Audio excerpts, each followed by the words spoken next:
Welcome everyone, I am Darkstar, and Back for Blood's first expansion is coming out in just a few days. And we have a preview of a bunch of the cards that are coming out, and I wanted to do a review of these cards because the deck building and the card management is kind of my favorite part of the game.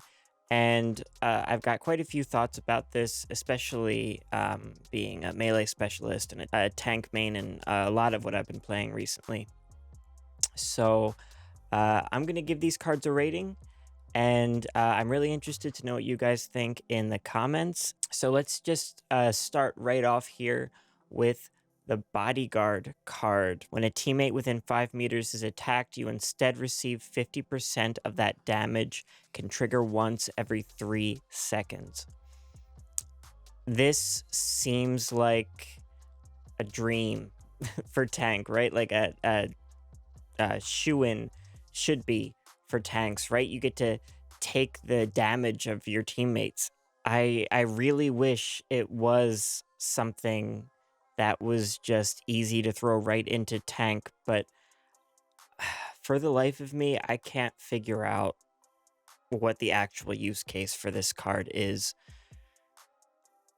On one hand, if you're trying to use this as a tank, and look, in general, even though all kind of things can happen in a level, if your teammates are regularly within 5 meters of you, they're usually getting in your way, making you friendly fire them, stealing aggro from you.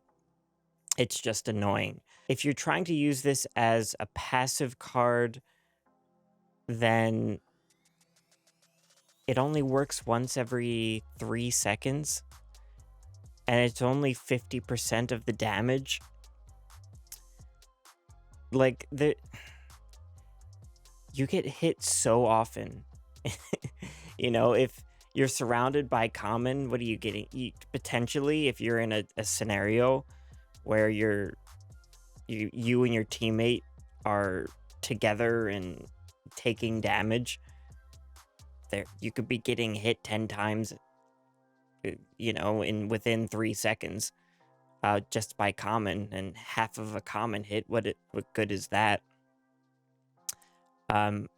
When it says attacked, I don't know exactly what that means. I'm assuming if it's something like you get grabbed by a crusher, it only counts a single tick of that crusher grab. Maybe it's the entire time you're grabbed. Same thing for like a stalker. That would give this some usefulness, I guess. But I have to assume that, it's just one of the very many ticks you get per second. Just if you hop into verses, you hear the dings go off over and over again super fast. You know how fast those things tick. Same thing with the wretch vomit. That stuff just hits you over and over and over again. um the half of one little hit, it's not even you're not even taking 50% of the damage of your teammate at that point. If it's once every 3 seconds, you're taking, it's really like 1/6, 1/10, 1/16 of the damage that your teammate is taking. And if you're trying to use this actively, like a bruiser is coming, or a tall boy, because bruisers, they're just gonna keep pounding or whatever. um Instead of trying to avoid the tall boy, you've got to run into it. That's your best option, is to run into it. And I guess, but it's not even you running into it. It's you've got to run next to your teammate so that you're within 5 meters of them, so that their teammate takes half the damage and you take half the damage. You can't just take tall boy hits in any difficulty above veteran, which now there's going to be 2 difficulties above veteran. I don't get it. And this is like the first card that I've seen where it's like, if you're going to run this card, you absolutely have to make a version of your deck for when you're random queuing that doesn't have this card. Because if you just have like one random person in your party, they could very easily just like get in your way and take hits and just do all kinds of damage to you and just ruin your game. So yeah, this is a 1-star card for me. I'm doing this on a star system, by the way, out of 5, and this is this is 1 for me. I really don't see the point of it. Anyway, that's the card I probably have the most thoughts on, just given the way that I play. Kind of disappointing, but we'll see. Maybe I'm wrong. At least in the no hope difficulty, we get our whole deck to start off with. In something like the other difficulties, you'd have to pick this card so late in your build anyway, it wouldn't even make a difference. Weaponsmith. Well, we finally got our card to remove attachments. Allows the ability to unbolt attachments from weapons outside of safe rooms.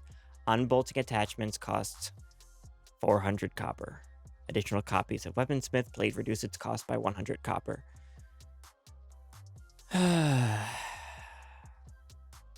Well, at least we believe that we're now going to be able to take weapons attachments off inside the safe room.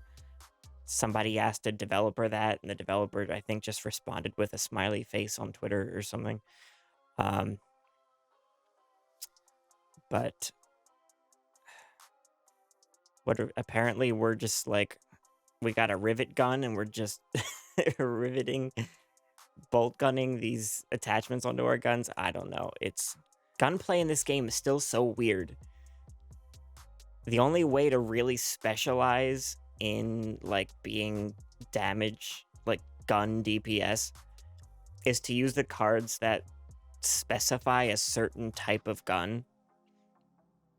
And if you're doing that, you're probably sticking with a very small number of guns you're picking up. You know, attachment swapping would be most useful if you were a kind of player that could just pick up whatever type of gun happens to be the best available to you. But there's just like all the cards that benefit DPS just require you to like specialize in one type of gun. I know some people really think this is going to be the new meta, and unfortunately now, because of the team effect, I think a lot of teams are going to be pressuring people into using this and using up a deck slot for this card just to get the costs down. I still think it'll be used sometimes. You know, I'm not saying it would be bad to have this card. I just don't know when you would put it in a deck with the other choices you have. So it's a 2-star card for me. Pumped Up. Your temporary health decays 20% slower. 1 additional pain med spawns in each map. Plus 5% health. Obviously, we're getting a bit of a temporary health focus in this expansion.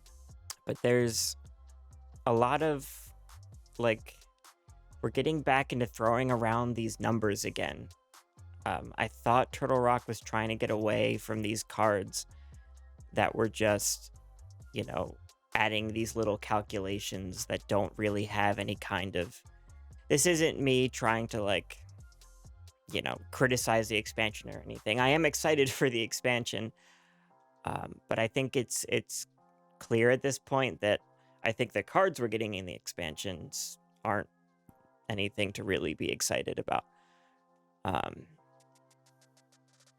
Temporary health decays 20% slower. If your temporary health would have been gone in 30 seconds, then, well, you get an extra 6 seconds.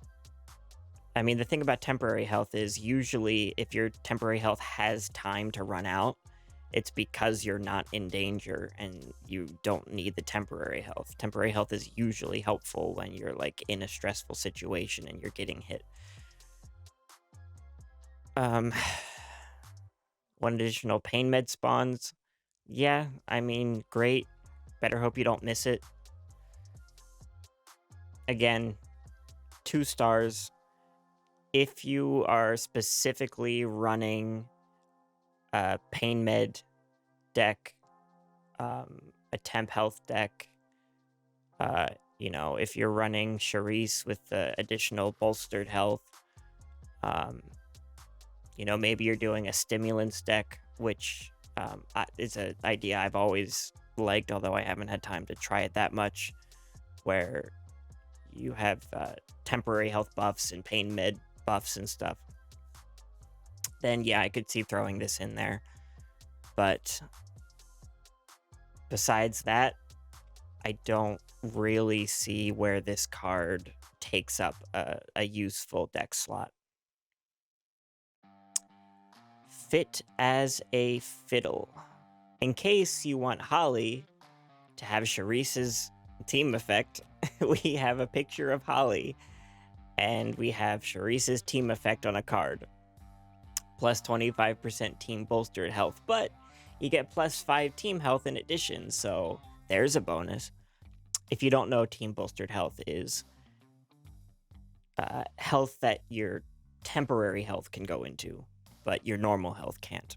It's nice, I guess, especially if you are playing Charisse, and now this brings you up plus 50%.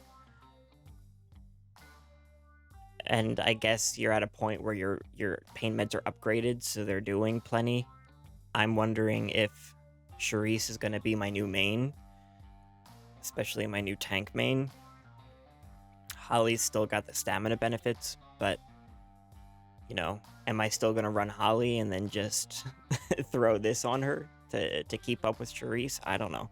I know this is a 3-star card for me because it's balanced. I think it could be useful in some tank decks or general decks. I mean, if your whole team runs it, if you're running that whole thing where the team decks where your whole team is just running all team effect cards and they all stack, it could be, you know, great. You could double your health with temp health, but it's nothing, I think, very groundbreaking. It's just more numbers, more percentage boosts, and you have to, you have to be running a deck that specializes in temp health, probably. The thing about when I'm usually running Holly, I usually focus on med kits because of the trauma damage. Restoring the trauma damage is generally more helpful than just stacking temp health up. Obviously, Charisse has the natural trauma resistance now. Holly doesn't. So, I don't know. Maybe put this on Charisse, and Charisse is the new tank. We'll see. But so far, it just seems like a balanced card, so 3 stars for me. Magician's Apprentice. Talent. You have an additional 10% chance to not consume accessories when used. Kind of like Hang's team effect, but just for yourself, and twice as effective. That said, still not that effective because it only happens 1 out of 10 times. Again, just more small numbers we're throwing around. How useful is it that you can... I mean, you can't count on something if it's only going to happen 10% of the time. And how useful is it if you're taking up an entire deck slot for something you just can't count on? I don't even know what kind of deck this would go in. I mean, you've got the types of decks that care about stacking accessories. You know, you've got the Grenadier decks, they call them, which, you know, would be funny because I don't think grenades have a reuse chance, but now they could. And, you know, blow up a grenade and, oh, look, I have another one in my pocket I forgot about. You know, even if you are later in the game and you end up with like 6 grenades in your pocket, you know, on average, you're still not going to get a reuse out of any of those 6. Or I guess maybe 1 out of those 6, but then on the next 9 you won't. Or however you want to look at averages. I don't know, I'm bad at math. I just don't see this card ever working in... I don't know where you put it. I don't see it actually working in any deck. So it's a 1-star card for me. Bravado. Talent. When a teammate within 15 meters receives trauma damage, gain 10% of that amount as trauma health. So, another proximity card, which is just another chapter in Turtle Rock's war against speedrunners. If you want your cards to work, stay with your team. Fighting trauma damage is always nice, because it's something that is kind of a thorn in everyone's side, and has a big impact on your success in the level and how difficult the level is. A significant amount of trauma damage has to be taken for this card to really make a difference.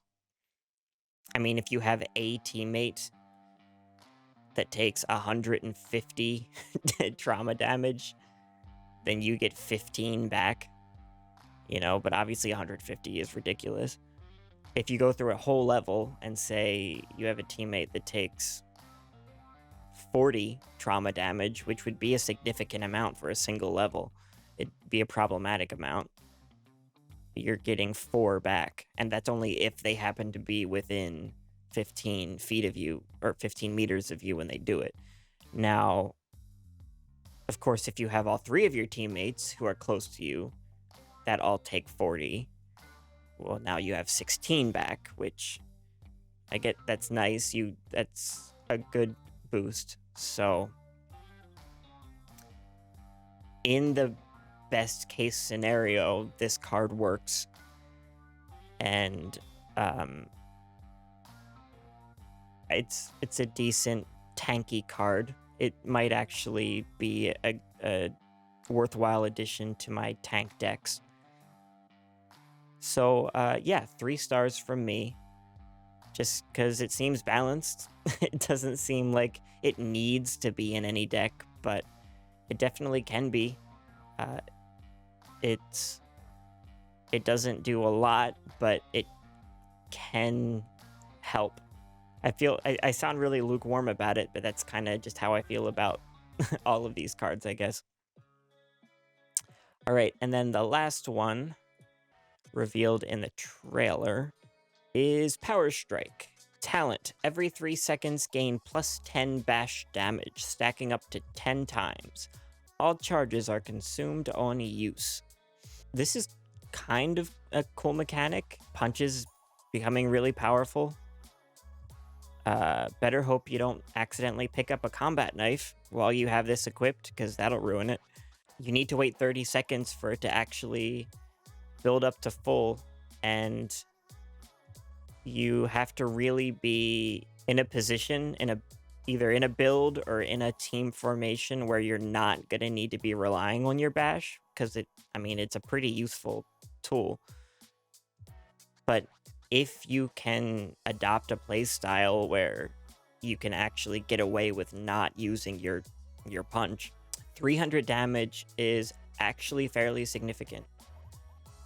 We don't have the numbers yet on the no hope difficulty, but on Nightmare, 300 will one-shot a standard armored common.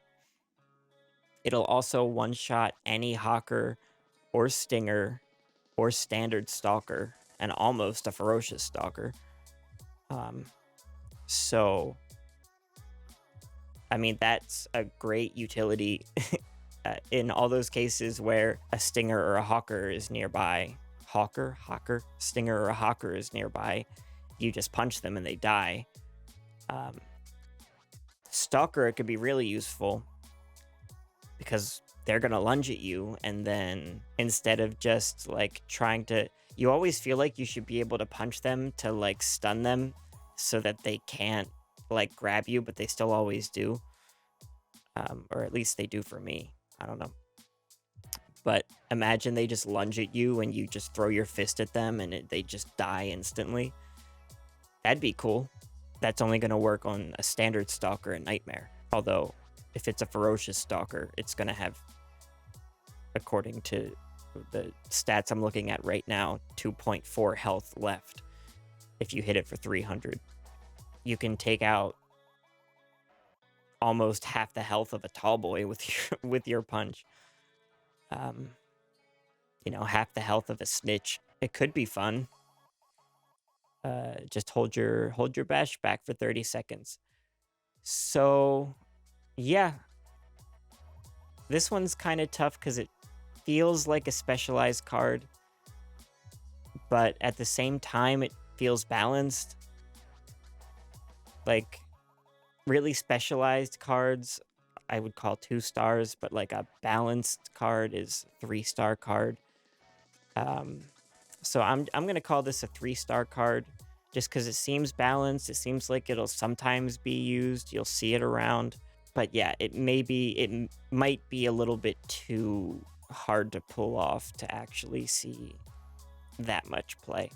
But yeah, so those are the 7 cards that have been revealed to us so far. For me, none of them get above 3 stars. Maybe they're holding back the really cool ones for once the expansion launches. We'll have to see. But there's a lot of things to be excited about. Just because these few cards aren't super impressive to me doesn't mean I think the expansion's doomed or anything like that. I'm excited for a new difficulty where we get our whole deck at the beginning. I'm excited for the new PvE mode. I'm excited for the new cleaners, all this stuff. So let me know what you think about my ratings and the new cards and what kind of builds you're going to run. And I'm excited to jump into this expansion when it comes out, and hope to have some more coverage coming up soon.